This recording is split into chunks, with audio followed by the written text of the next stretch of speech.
Good morning, boys and girls. Welcome back from spring break.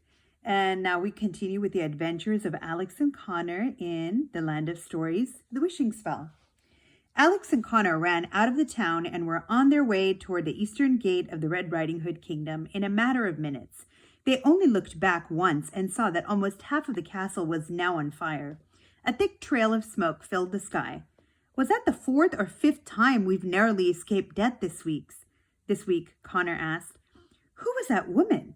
Alex said. And why was she looking for the basket too?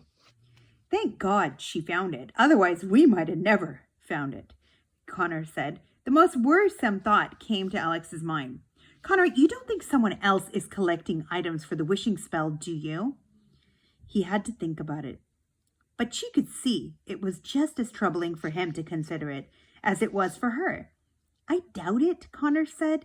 Think about all the trouble the man who wrote the journal went through to learn about it. I'd be shocked if someone else knew anything about it. Alex nodded. They both knew it was very unlikely, but the possibility still lingered in their heads. A few hours later, the twins could see the eastern gate of the Red Riding Hood Kingdom wall in the distance. The guards must have extinguished the fire in the castle because there was no more smoke filling the air. The night sky was at its darkest just before dawn. As they reached the gate, they could see something moving near it. Spooked from the events earlier, Alex and Connor dove behind a bush and watched from afar. It was a man pacing near the gate. He was tall and seemed young. There was something oddly familiar about him. Is that Jack? Alex asked. Connor took a closer look. It is. What is he doing all the way out here? Suddenly, a hooded figure came into view on the other side of the gate. Who is that? Connor asked. Jack carefully approached the gate. There was so much tension between him and whoever was on the other side of the gate that even the twins could feel it. He had been waiting for whoever it was all night. Hello, Jack, said the hooded figure. Hello, Goldie, he said. And then the twins realized who it was. Goldilocks. She was wearing the dark maroon coat they had seen her wear in the dwarf forest. How do they know each other? Alex asked. Connor shook his head. No idea. I saw your dove, Jack said. I knew you must have sent it. I did, Goldilocks said. I knew you would recognize it. Doves are hard to train these days. The twins could tell from the way they were standing that Goldilocks and Jack had much to say to each other, but they said very little. Instead, they stared at each other through the bars that were between them. I hate these bars between us, Jack said. It's either the bars of this gate or the bars of a prison cell, I'm afraid, Goldilocks said.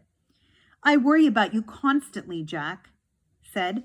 I'm a big girl. I can take care of myself, Goldilocks replied.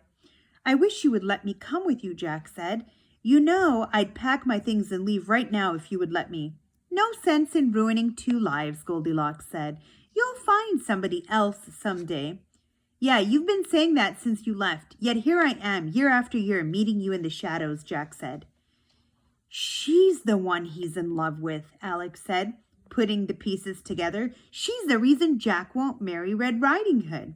She's the girl the harp was telling us about. Oh, Connor said, this is like a soap opera. Jack placed his hands over Goldilocks' hands. I swear, if I ever find the person who wrote you that letter, I'll kill them, Jack said. They're the reason for this whole mess.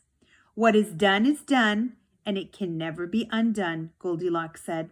She and Jack were touching foreheads through the bars.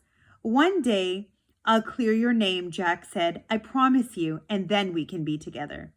Clear my name? Goldilocks said and backed away from him. I'm a fugitive, Jack. I steal, I run, I even kill when I have to. No one can clear me of that. It's who I am.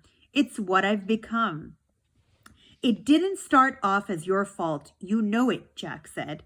Goldilocks grew silent. I love you, Jack said, and I know you love me. You don't have to say it back. I just know. I'm a criminal, and you're a hero, Goldilocks said with teary eyes. A flame may love a snowflake, but they can never be together without each harming the other. Then let me melt, Jack said. He reached through the gate and pulled Goldilocks close to him. It was a passionate and long overdue meeting. Alex became misty-eyed. Connor scrunched up his face as if he'd smelled something foul. Good thing those bars are between them, Connor said. Shut up, Connor, Alex said. Goldilocks pushed herself away from Jack. I have to go, she said. I have to be as far away from this place as I can get by sunrise. Let me come with you, Jack begged. No, Goldilocks said. When will I see you next? A week? A month? A year? He asked. Porridge walked up behind Goldilocks. She leaped up onto the horse's back and took hold of the reins. Just wait for the dove, she said, and rode off into the night on her cream-colored horse. Jack watched her until she wasn't visible anymore. Suddenly, all the life in his body faded away, and he once again became the sad man the twins had met earlier. He sadly turned away from the gate and slowly headed home. I guess not every fairy tale character gets a happily ever after, Alex said. Alex and Connor ran up to the gate. It was locked, so they had to climb over it, finally making their way out of the Red Riding Hood kingdom, just as the sun started to rise.